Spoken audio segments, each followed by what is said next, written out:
I was cleaning out the attic when I found it, buried beneath old photo albums and my father's teaching materials from decades past. A manila envelope with my name written in careful block letters, the kind of official correspondence that changes everything. My hands trembled as I recognized the university letterhead, Whitmore University, the prestigious institution I dreamed of attending since I was 15. The acceptance letter was dated 4 years ago, exactly when I should have received it during my senior year of high school. Congratulations, Claire, it began. We are pleased to inform you that you have been accepted into our incoming freshman class with a partial merit scholarship. Before we jump back in, tell us where you're tuning in from, and if this story touches you, make sure you're subscribed because tomorrow I've saved something extra special for you.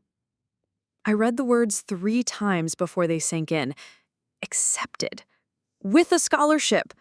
To the university my mother had told me was too competitive and not worth the application fee.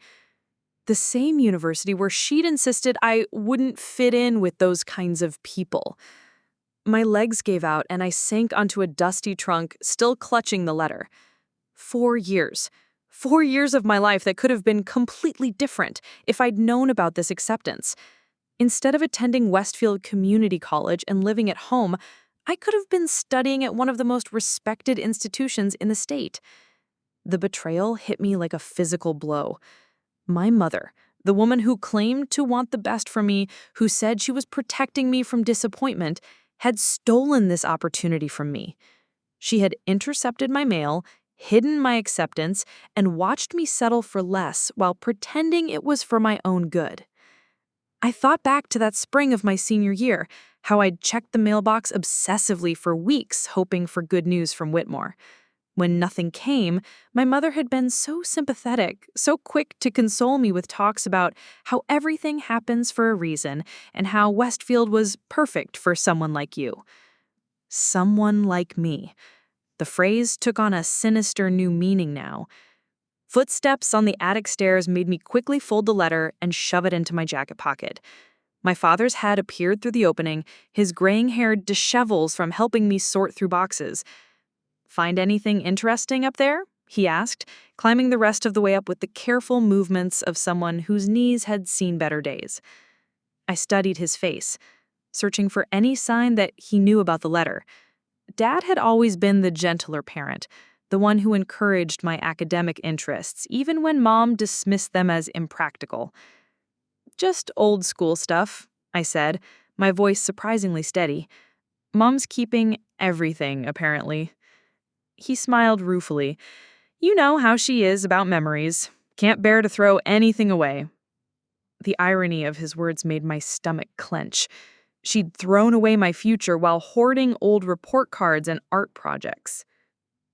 That evening at dinner, I watched my mother carefully as she served pot roast and asked about my day at the community college, where I was finishing my associate degree in liberal arts.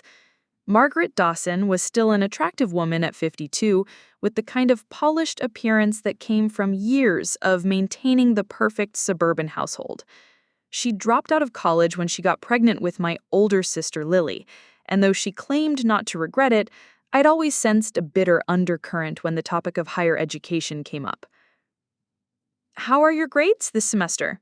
she asked, settling into her chair with the satisfied air of someone who had managed another successful family meal. "Good. I'm maintaining a 3.9 GPA. It was the same GPA I'd graduated high school with, the same GPA that should have taken me to Whitmore University." "That's wonderful, sweetheart. Community college is such a practical choice. You're getting a good education without all the debt and pressure of those big universities." The letter in my pocket felt like it was burning through the fabric. "I've been thinking about transferring after I finish my associate degree." My mother's fork paused halfway to her mouth. "Transfer? Where?" "Maybe somewhere with a stronger psychology program. I'd like to eventually get my master's degree, maybe even a PhD." "Oh, Claire." Her tone was patient but condescending, the way you'd speak to a child with unrealistic dreams. Graduate school is incredibly competitive and expensive. Plus, you'd have to leave home, live in some expensive college town. I just think you should be realistic about your options." My father cleared his throat. "Claire's always been a good student, Margaret. If she wants to pursue more education, of course she's a good student, but there's a difference between being smart and being able to handle the pressure of a high-pressure academic environment. Claire's always been more sensitive." It was her favorite word for me, code for not tough enough or not ambitious enough like my siblings. Lily had thrived at her Ivy League school and now worked for a prestigious PR firm in Boston. Jake, my younger brother, was coasting through community college without much direction, but somehow his lack of ambition was seen as charming rather than disappointing. "I think I could handle it," I said quietly. "I'm sure you think so, honey. But remember what happened when you tried out for the debate team in high school? You were so stressed you made yourself sick. I just worry that you're not built for that kind of intense environment." The debate team. I'd been so excited about joining, had practiced for weeks preparing for tryouts. But the night before, I'd come down with what seemed like food poisoning, vomiting, fever, the works. Mom had taken such good care of me, staying up all night with cool washcloths and ginger ale. I'd missed tryouts and never got another chance. Looking at her now, I wondered if that illness had been as natural as it seemed. After dinner, I retreated to my room and called Daniel Kim, my closest friend from high school, and the only person who really understood my family dynamics. Daniel was finishing his junior year at State University, working toward a degree in computer science, while supporting himself with a part-time job. "You found what?" His voice was sharp with disbelief when I told him about the letter. "My acceptance to Whitmore. With a scholarship, Daniel. She hid it from me for 4 years." There was a long silence on the other end. Daniel came from a Korean immigrant family that valued education above almost everything else, and the idea of a parent sabotaging their child's academic opportunities was incomprehensible to him. "Claire, that's beyond controlling. That's sabotage." I keep thinking about all the times she told me I wasn't ready for a big university, how she was protecting me from disappointment. She was protecting me from success. What are you going to do? That was the question that had been burning in my mind since I'd found the letter. Confronting my mother directly would lead to denials, justifications, and ultimately nothing changing. She'd find a way to make it seem like she'd done it for my own good, and my father would encourage me to keep the peace for the sake of family harmony. I don't know yet, but I'm not going to let her control my future anymore. Good. You're too smart to waste away in that house, letting her convince you that you're not capable of more. After we hung up, I sat at my desk and opened my laptop. The Whitmore University website glowed on the screen, showing photos of ivy-covered buildings and students engaged in research projects. It was too late to reclaim my undergraduate years, but it wasn't too late to reclaim my future. I clicked on the graduate programs link and began reading about their psychology department. But Dr. Collins had a way of making the impossible seem achievable. She'd helped me craft a timeline, finish my associate degree by December, apply for spring admission to complete my bachelor's degree, and simultaneously apply for graduate programs to begin the following fall. "It's ambitious," she'd admitted, "but you have the grades and the drive. The question is whether you have the support system." That was the problem, of course. My support system was actively working against my ambitions, so I'd built my own. Daniel had become my unofficial research assistant, helping me gather information about programs and faculty members. During our weekly coffee dates, which my mother thought were just social visits, we'd spread application materials across the table and strategize like we were planning a military campaign. "Dr. Patricia Hoffman," Daniel read from his laptop screen. "She's doing fascinating research on adolescent identity formation in family systems. Look at this paper. The impact of parental expectations on academic self-concept. It's like she's writing about your life." I leaned over to read the abstract, my excitement building. This was exactly the kind of work I wanted to do. research that could help other young people navigate the complicated dynamics of family expectations and personal ambition. "I need to email her," I said. "Maybe she'd be willing to talk about her research, give me some guidance on my application." "You should definitely reach out. The worst she can say is no." But Dr. Hoffman didn't say no. She responded to my carefully crafted email within hours, expressing interest in my background and inviting me to call her during her office hours. Our conversation lasted nearly an hour, during which I found myself opening up about my interest in family psychology and the challenges I'd observed in my own family dynamics. "You have a mature perspective on these issues," she'd said. "That kind of personal insight, combined with academic rigor, can make for very compelling research.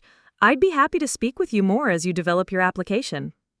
By November, I had completed applications to 3 graduate programs: Whitmore, which remained my top choice, State University, where Daniel was finishing his degree, and Northern University, which offered a strong clinical psychology program with evening classes that would allow me to work part-time. The hardest part was securing transcripts and recommendation letters without my family's knowledge. Dr. Collins had been invaluable here, helping me coordinate with my high school counselor and other professors to ensure everything was sent directly to the universities. I'd opened a post office box in a neighboring town to receive any correspondence, paying for it with money earned from my part-time job at a local bookstore. My mother had noticed that I seemed distracted lately, often asking if everything was all right at school or if I was feeling overwhelmed by my coursework. The concern in her voice might have seemed touching to an outside observer, but I recognized it now as something else, a need to monitor and control my emotional state, to be the first to know if I was struggling so she could swoop in with solutions that aligned with her vision for my life. "You've been spending a lot of time at the library lately," she mentioned one evening as I gathered my things for another study session. "Just trying to get ahead on my research project. It's a big part of my final grade." "Well, don't overdo it. You know how you get when you push yourself too hard." There it was again, the subtle suggestion that I wasn't capable of handling stress, that I needed her protection from my own ambitions. But this time, instead of making me doubt myself, it only strengthened my resolve. At the library, I put the final touches on my last application essay, a personal statement about my goals in clinical psychology. I wrote about wanting to help families communicate more effectively, to understand the complex dynamics that could either nurture or stifle a child's development. I didn't mention that my interest in this field came from my own experience of feeling stifled, but anyone reading between the lines might have guessed. As I sealed the envelope containing my application to Whitmore University, the same institution that had accepted me 4 years ago, the same opportunity my mother had stolen from me, I felt a mixture of determination and terror. This time, she wouldn't intercept my mail. This time, I would control my own destiny. The applications were submitted by the December deadlines, and now all I could do was wait. But this waiting felt different from the anxious anticipation of my high school years. This time, I knew the letters would reach me. This time, I would get to decide my own future. Spring semester at Westfield Community College took on a surreal quality as I waited for responses from graduate programs. I attended my classes, completed my assignments, and participated in family dinners, all while harboring a secret that felt enormous and fragile at the same time. Every day without news felt like both a reprieve and a delay of inevitable reckoning. My mother had grown increasingly attentive, perhaps sensing some change in me that she couldn't quite identify. She'd started asking more questions about my future plans, suggesting local universities where I might finish my bachelor's degree, even offering to help me research programs that would allow me to continue living at home. "Suffolk University has an excellent psychology program," she mentioned one morning over breakfast, sliding a printed webpage across the table. "And it's right in Boston, so you could commute. Very manageable." I looked at the information politely, nodding as she pointed out the practical advantages: no housing costs, familiar surroundings, the ability to maintain my part-time job. Everything designed to keep me close, manageable, under her influence. "It does look good," I agreed, because disagreeing would raise questions I wasn't ready to answer. My father glanced up from his newspaper, offering one of his gentle smiles. Claire's got a good head on her shoulders. I'm sure she'll make the right choice when the time comes. Dad's faith in me was touching, but it also highlighted how little he understood about the forces shaping my choices. He genuinely believed I had agency in my own life, that my mother's suggestions were just that, suggestions. He didn't see the subtle manipulation, the way my confidence was systematically undermined, the way my options were narrowed through a combination of false concern and manufactured obstacles. The irony was that his blindness to these dynamics was what allowed them to continue. Dad's role as the supportive parent provided cover for Mom's control, making it seem like I had two parents who wanted the best for me, rather than one who was actively sabotaging my independence. Daniel had become my lifeline during this period of secrecy. Our coffee dates continued, but now they served a dual purpose: maintaining the appearance of a normal social life while giving me a safe space to process my anxiety about the applications.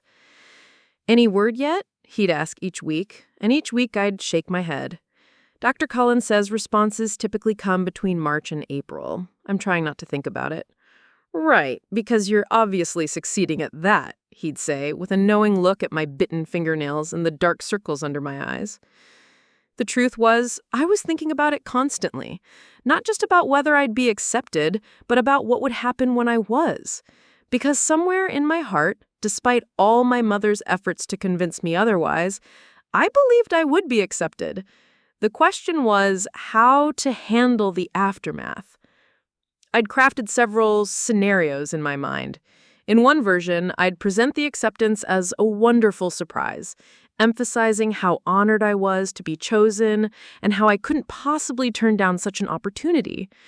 In another, I'd frame it as a financial necessity, graduate assistantships that would actually save money compared to finishing my degree locally. But every scenario ended with the same challenge: convincing my mother to let me go. Dr. Collins had become increasingly invested in my success, often checking in about my applications during our brief interactions after class. She was the only faculty member who knew about my graduate school plans, and her support felt encouraging and dangerous. If my mother ever spoke with her directly, the whole deception could unravel. "Have you given any thought to what you'll do this summer?" Dr. Collins asked one afternoon in late February. "Some of the programs you've applied to offer summer research opportunities for incoming students. It might be worth considering." The idea was thrilling and terrifying in equal measure. A summer research program would mean telling my family about my acceptance months before I'd planned to. It would also mean spending time away from home, getting a taste of the independence I craved. I hadn't thought about summer programs, I admitted. "I'll definitely look into it if I get accepted somewhere." "When you get accepted," she corrected with a knowing smile. "Your applications were very strong, Claire. Try to have some confidence in yourself." Confidence. It was something I'd been working to rebuild after years of being told I was too sensitive, too unrealistic, too fragile for the world beyond my mother's protection. But buried beneath all that conditioning, I could feel something stirring, a sense of my own capabilities that no amount of manipulation could entirely extinguish. At home, the tension was building in ways my family couldn't quite understand. My mother seemed to sense that something was shifting, that I was pulling away from her influence, even as I maintained the appearance of compliance. She'd started making more comments about our family bonds and how important it was for us to stick together, especially as Lily was so busy with her career and Jake seemed increasingly directionless. "You know, Claire, I've been thinking about how much I've enjoyed having you home these past few years. It's been nice to have one of my children who still values family time." The comment was meant to sound loving, but I heard the manipulation underneath. The implication that choosing to leave would mean I didn't value family, that independence was somehow selfish or ungrateful. "I've enjoyed it too," I said carefully, because any other response would lead to questions I couldn't answer honestly. I know some parents push their kids to move out as soon as possible, but I've never understood that mentality. Why rush into an expensive, stressful lifestyle when you have a comfortable home and people who care about you? Jake, loading dishes into the dishwasher, rolled his eyes behind her back. At 20, he showed no signs of wanting to leave home either, but his lack of ambition was seen as endearing rather than concerning. The double standard wasn't lost on me. I think it depends on the person, I said diplomatically. Exactly. And you've always been someone who thrives in stable, supportive environments. Remember how homesick you got at summer camp when you were 12? You called every day asking to come home. I did remember, though my recollection was different from hers. I'd been homesick for the first few days, which was normal for any 12-year-old at their first sleepaway camp. But by the end of the first week, I'd been having a wonderful time, making friends, learning new skills, feeling capable and independent. It was my mother who had seemed unable to handle the separation, calling the camp daily to check on me, and finally driving up for an emergency visit that resulted in me coming home 3 days early. That was a long time ago, I said quietly. Not that long. You're still the same person. Sensitive, thoughtful, someone who needs the right environment to flourish. That's not a weakness, Claire. It's just who you are. But what if it wasn't who I was? What if it was who I'd been shaped to become through years of being told I was too fragile for challenges, too sensitive for competition, too unrealistic in my ambitions? What if the real Claire was someone entirely different? Someone capable of thriving in demanding environments, someone strong enough to handle stress and setbacks, someone worthy of the opportunities she'd been denied. That night, I lay in bed thinking about the acceptance letter hidden in my dresser drawer, the one that proved my mother's narrative about my capabilities was false. I'd been good enough for Whitmore University 4 years ago when I was just 18 and had never been allowed to test my limits. Now, at 22, with 4 years of excellent grades and increasing self-awareness, I was certainly strong enough to handle whatever challenges graduate school might bring. So when are you going to tell your family? Daniel asked, and reality came crashing back.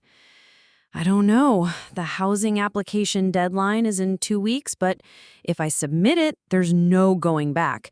Once I commit to housing, I've committed to going. And that's a bad thing?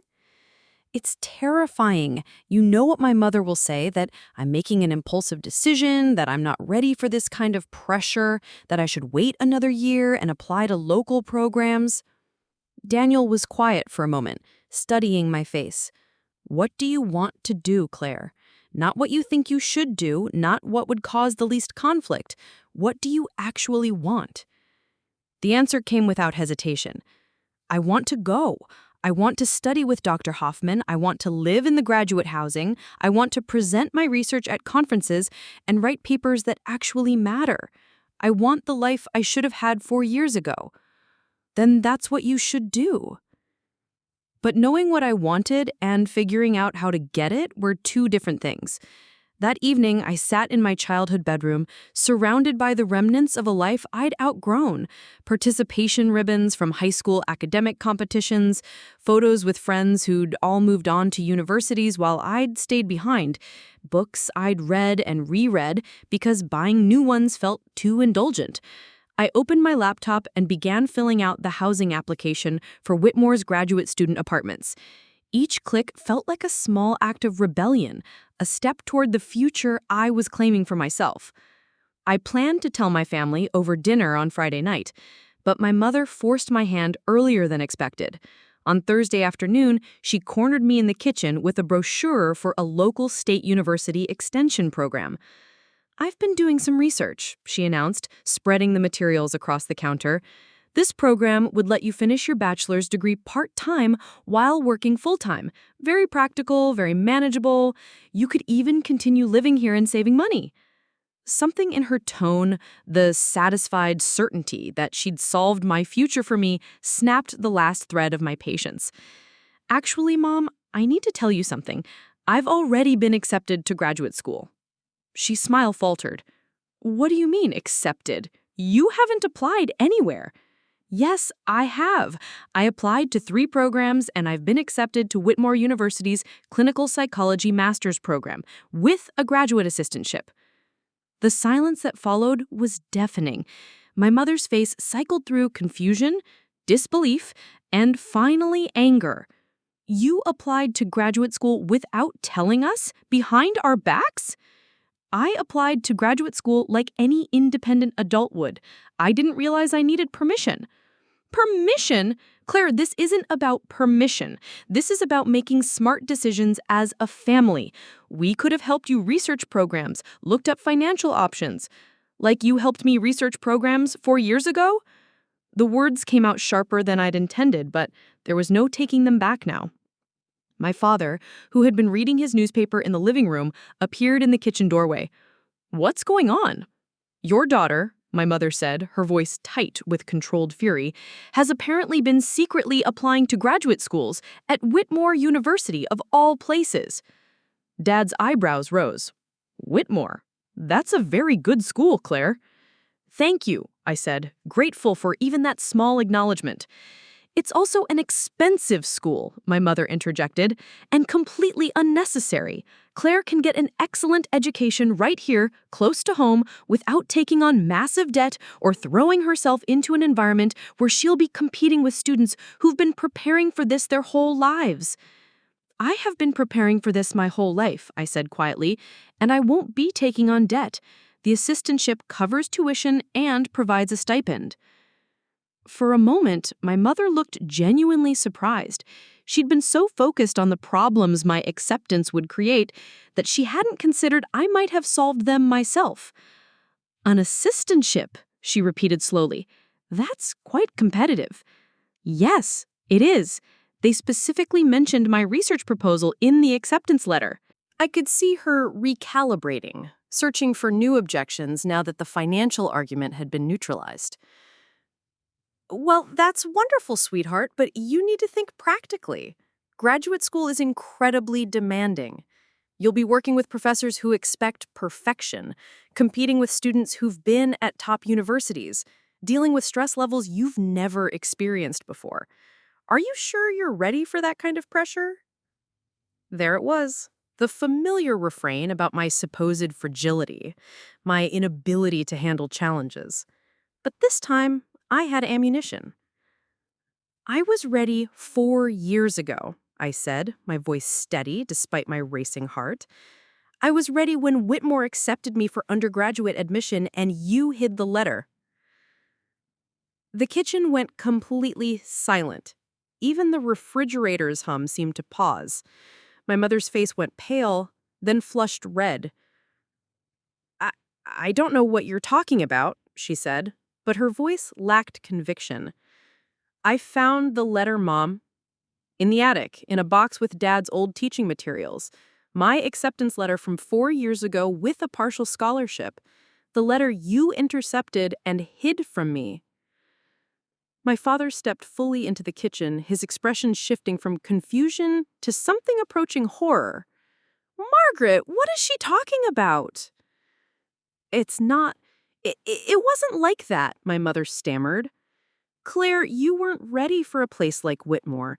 You were still so young, so naive about how competitive those environments can be.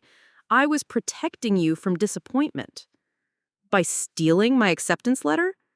By making sure you didn't get in over your head. You had no idea what you would have been walking into. Those schools chew up and spit out students who can't handle the pressure. I've seen it happen.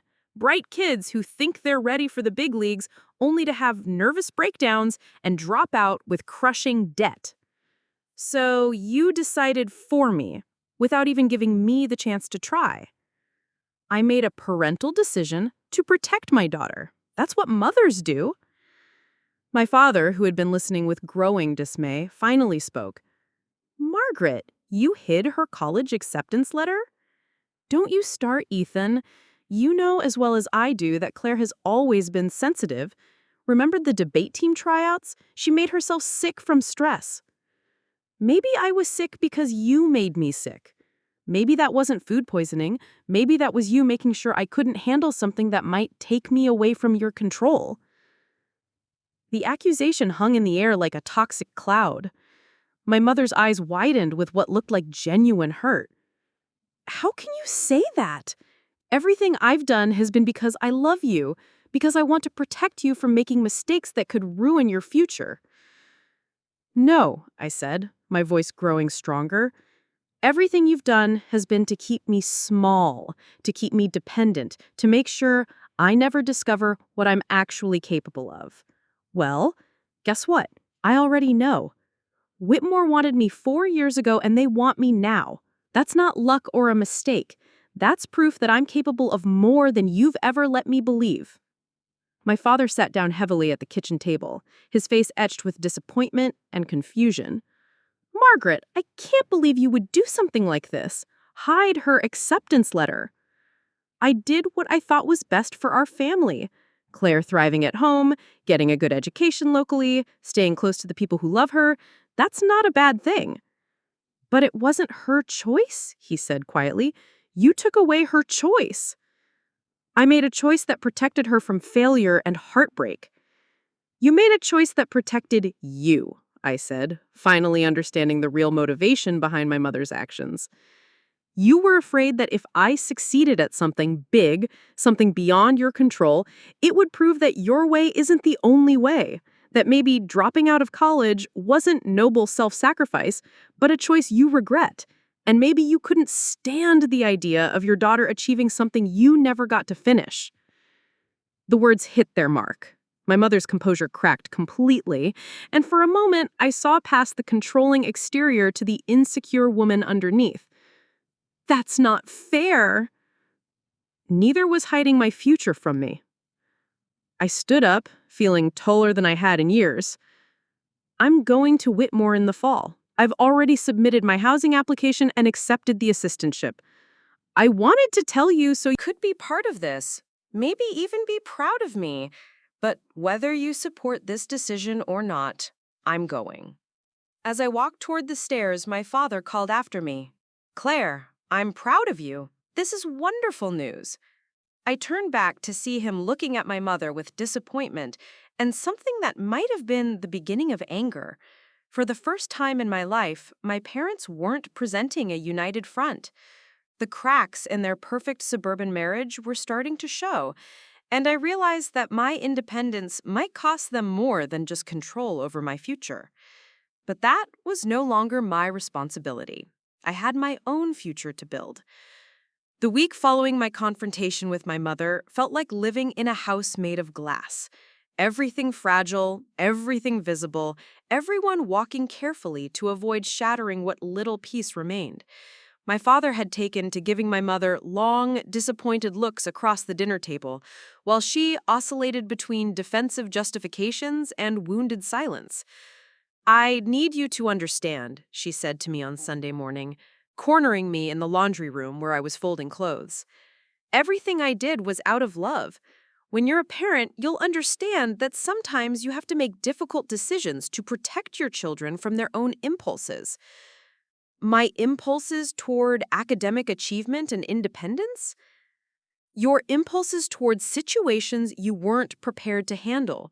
Her voice carried a familiar mix of condescension and concern. Claire, you've always been brilliant, but brilliance isn't enough at places like Whitmore. Those students have connections, resources, experiences you've never had. I was trying to save you from finding out you weren't special after all. The words stung because they hit at my deepest fear, that maybe I wasn't as capable as I believed, that my acceptance was a fluke or a mistake. But then I thought about Dr. Collins' confidence in my abilities, about Dr. Hoffman's enthusiasm for my research proposal, about the merit scholarship I'd earned 4 years ago. Maybe you weren't trying to protect me from finding out I wasn't special, I said quietly. Maybe you were afraid I'd find out I was.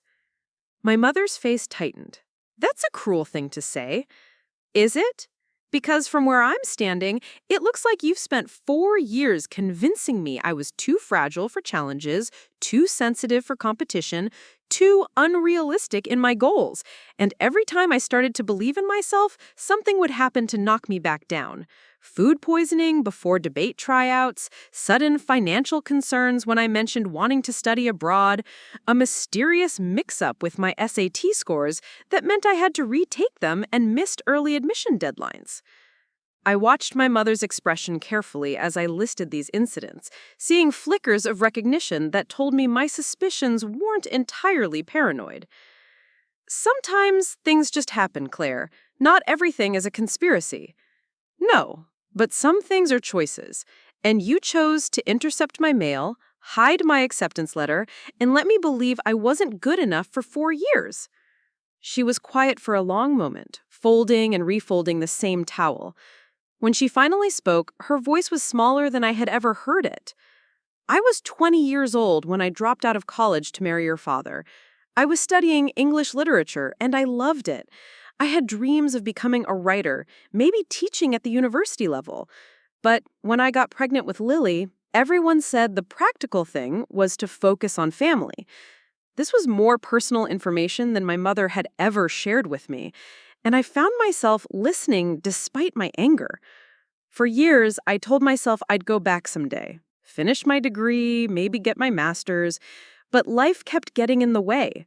Your father's career, 3 children, the house, community obligations, and eventually I realized it was too late. I was too old, too out of practice, too far behind. That doesn't justify what you did to me. No, it doesn't. She looked up at me, and for the first time, I saw her more than just my controlling mother. I saw a woman who had given up her dreams and convinced herself it was noble sacrifice rather than surrender. Mom, I'm still going to Whitmore. She nodded, tears gathering in her eyes. I know, and despite everything, part of me is proud of you for refusing to let me talk you out of it. I just hope you're stronger than I was. Meanwhile, my father had become an unexpected ally. That evening, he knocked on my bedroom door and asked if we could talk. "I owe you an apology," he said, settling into my desk chair while I sat on my bed. "I should have questioned what was happening. I should have noticed that you never heard back from Whitmore, should have pushed your mother when she said it wasn't worth following up. You didn't know she was intercepting my mail." "No, but I knew she was managing your choices more than she should have been. I told myself it was because she cared so much, because she wanted to protect you from disappointment. I convinced myself that keeping the peace was more important than standing up for your independence." Dad had always been the gentle parent, the one who encouraged my academic interests, even when Mom dismissed them. But he'd also been consistently passive when it came to family conflicts, preferring harmony to justice. I've been thinking about this all week, about how many times I chose the easy path instead of the right one. Your mother is a strong woman with strong opinions, and it was always easier to let her handle the big decisions about you kids. But I see now that some of those decisions weren't hers to make. What are you saying? I'm saying that going forward, I want to support your choices, even when they're difficult or scary.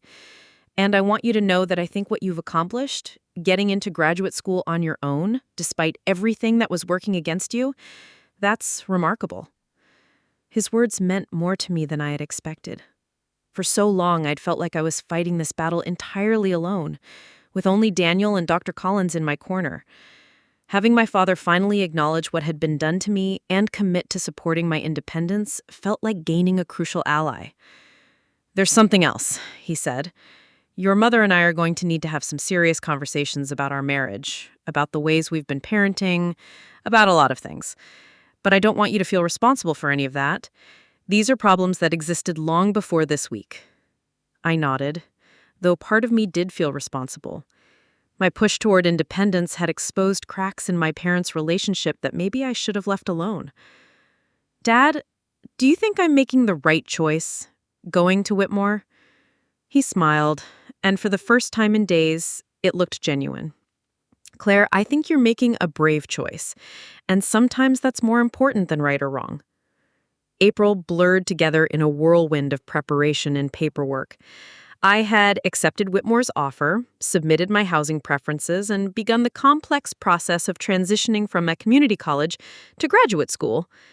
Dr. Collins had been instrumental in helping me navigate the bureaucratic maze, connecting me with advisors and helping me plan a summer research project that would give me a head start on my graduate work. The dynamic at home remained tense, but had settled into a kind of cold truce. My mother no longer tried to talk me out of going to Whitmore, but she also didn't express any enthusiasm for my plans. Instead, she threw herself into practical preparations with the same intensity she'd once used to discourage me.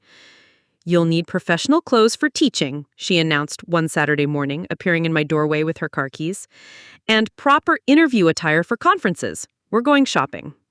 The mall trip was surreal. My mother helping me select blazers and plants for the academic life she tried to prevent me from having.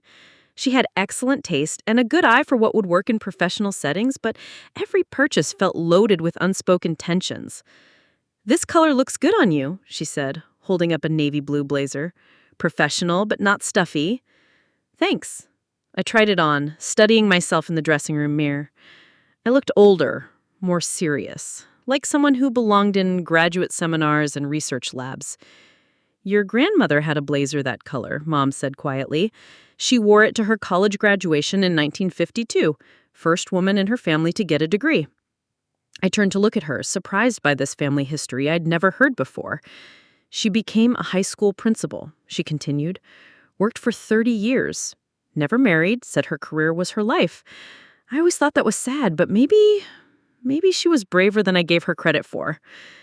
It was the closest thing to an endorsement of my choices that I had gotten from her, and I felt something loosen in my chest. I'd like to hear more about her sometime. I'll dig out some photos for you to take to school. The gesture was small, but it felt significant, a bridge between my family's past and my future, a recognition that my ambitions weren't a rejection of my heritage, but a continuation of it. Daniel had been my constant companion during this period, helping me research everything from graduate student life to the best ways to succeed in competitive academic environments. He'd transferred to a university himself and understood the challenges of transitioning from community college to a more demanding academic setting. "The imposter syndrome is real," he warned me one afternoon as we sat in a coffee shop near campus, my laptop open to orientation materials from Whitmore. "You're going to walk into seminars with people who went to Ivy League schools, who've been writing research papers since they were teenagers, who speak academic jargon like a native language." That's encouraging. But here's the thing. They're going to be intimidated by you too. You've worked harder for this opportunity than most of them have for anything in their lives. You've overcome obstacles they've never even imagined. That gives you a different kind of strength. Dr. Collins had said something similar during our final meeting before I graduated from community college. Students who transfer from community colleges often outperform their peers in graduate programs, she'd told me. "You've learned to be resourceful, to work independently, to value your education in ways that students who've had everything handed to them sometimes don't." Still, as my departure date approached, my anxiety grew. I'd never lived away from home for more than a week. I'd never been in an academic environment where I didn't already know my professors. I'd never had to prove myself to peers who might question whether I belonged there. But I'd also never had a research assistantship, never had the opportunity to work directly with a professor whose research fascinated me, never been part of a community dedicated entirely to learning and discovery. The unknown was terrifying, but it was also exhilarating. My brother Jake, who had been largely absent from the family drama surrounding my announcement, surprised me by offering to help me move. "I'll drive the truck," he said one evening at dinner. "Make sure you get there safely. Help you set up your apartment." "You don't have to do that." "I want to. Besides, I've never seen a real university. Might be educational." Jake's offer meant more to me than he probably realized. He'd always been the laid-back sibling, content to drift through community college without much direction or ambition. But his willingness to support my choice, even when it highlighted his own lack of goals, showed a generosity I hadn't expected. "What will you do while I'm gone?" I asked him. He shrugged. "Figure it out, I guess. Maybe seeing you take this big leap will inspire me to make some changes too." Even Lily, my perfectionist older sister, had called to offer congratulations, though our conversation had been characteristically brief and competitive. "Whitmore has a good reputation," she'd said. "Not quite Ivy League, but respectable. Just make sure you stay focused on your grades. Graduate school GPAs matter more than undergraduate ones if you want to get into a good doctoral program." It was classic Lily, supportive and dismissive in equal measure, always assuming that whatever I was doing was a stepping stone to something more impressive, rather than an achievement in its own right. But even her backhanded encouragement felt better than the opposition I'd been facing. The hardest part of preparing to leave was acknowledging how much I would miss about home, despite everything. I'd miss my father's quiet support, my brother's easygoing humor, even my mother's particular brand of caring, controlling though it was. I'd miss the familiarity of my childhood bedroom, the comfort of routines I'd known for years, the safety of a world where my role and expectations were clearly defined. But I wouldn't miss the limitations. I wouldn't miss having my choices questioned and my capabilities doubted. I wouldn't miss feeling like I had to hide my ambitions or apologize for my dreams. I wouldn't miss the constant underlying message that I was somehow too fragile for the world beyond my mother's protection. As I packed my books into boxes, I came across the hidden acceptance letter that started this whole journey. 4 years late, I was finally going to claim the opportunity it represented. The girl who had earned that acceptance had grown into a woman capable of fighting for her future, and I was proud of who I'd become in the process. The last week before my departure was a flurry of final details and emotional preparation. My room looked strange with half my belongings packed into boxes, like a museum exhibit of a life I was soon to leave behind. Childhood bedroom, the comfort of routines I'd known for years, the safety of a world where my role and expectations were clearly defined. But I wouldn't miss the limitations. I wouldn't miss having my choices questioned and my capabilities doubted. I wouldn't miss feeling like I had to hide my ambitions or apologize for my dreams. I wouldn't miss the constant underlying message that I was somehow too fragile for the world beyond my mother's protection. As I packed my books into boxes, I came across the hidden acceptance letter that had started this whole journey. 4 years late, I was finally going to claim the opportunity it represented. The girl who had earned that acceptance had grown into a woman capable of fighting for her future, and I was proud of who I'd become in the process. The last week before my departure was a flurry of final details and emotional preparation. My room looked strange with half my belongings packed into boxes, like a museum exhibit of a life I was leaving behind.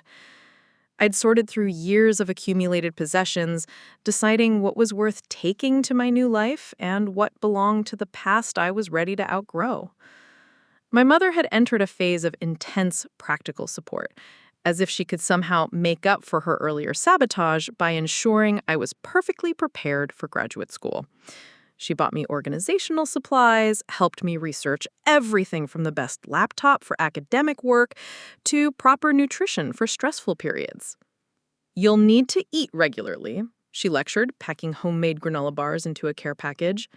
"Graduate students have a tendency to live on coffee and anxiety. That's not sustainable." "I'll be fine, Mom." "I know you will, but humor me." It was strange to see her channeling her controlling instincts into actually helpful directions for once. Part of me wondered if this was how she'd always meant to be supportive, if her earlier interference had been misguided attempts at preparation rather than deliberate sabotage. Dr. Collins had arranged for me to meet Dr. Hoffman via video call before the semester started to discuss my research assistantship and get a preview of the work I'd be doing. The conversation had been everything I had hoped for: intellectually stimulating, professionally encouraging, and completely free of any suggestion that I might not be ready for the challenges ahead. I'm looking forward to working with someone who brings a fresh perspective to family systems research, Dr. Hoffman had said. Your application essay showed real insight into the ways family dynamics can either support or undermine individual development. If only she knew how personal that insight was. The night before my departure, my family gathered for what my mother had insisted on calling a farewell dinner, though the formal name made it sound more like a funeral than a celebration. She had prepared all my favorite foods and set the table with her good china, as if this were a holiday rather than just Thursday evening. A toast, my father said, raising his glass of wine, to Claire, who refused to let anyone else define her limitations. To Claire, who makes the rest of us look like slackers, Jake echoed. My mother raised her glass, but didn't offer words. When we all looked at her expectantly, she cleared her throat. To my daughter, who turned out to be stronger than I thought she was, and maybe stronger than I wanted her to be. It wasn't quite an apology, but it was an acknowledgement, and given everything that had happened, I decided to accept it as enough. After dinner, my father pulled me aside for a private conversation. I've been thinking about what you said, about the debate team tryouts, about the SAT mix-up, about all the times things seemed to go wrong just when you were reaching for something bigger. Dad, you don't have to. Yes, I do. Because I think you were right to be suspicious. I think your mother was so convinced that protecting you from disappointment was more important than letting you succeed that she made sure disappointment was your only option. The confirmation of what I'd suspected hit harder than I had expected. Part of me had hoped I was being paranoid, that my mother's sabotage had been limited to the hidden acceptance letter. I'm sorry I didn't see it, he continued. I'm sorry I didn't protect you from that. And I'm sorry it took so long for you to get the chance you should have had years ago. It's okay, Dad. Maybe I needed those extra years to become someone strong enough to fight for what I wanted. Maybe. But you shouldn't have had to fight your own family to pursue your dreams. Looking ahead to my doctoral studies, to the research I wanted to conduct on family systems and resilience, to the therapy practice I hoped to build someday, I felt nothing but excitement. I had learned the most important lesson of all. My future belonged to me, and no one, no matter how much they claimed to love me, had the right to limit it. The hidden letter had been meant to steal my opportunities. Instead, it had taught me to create my own. Up next, you've got 2 more standout stories right on your screen. If this one hit the mark, you won't want to pass these up. Just click and check them out. And don't forget to subscribe and turn on the notification bell so you don't miss any upload from us.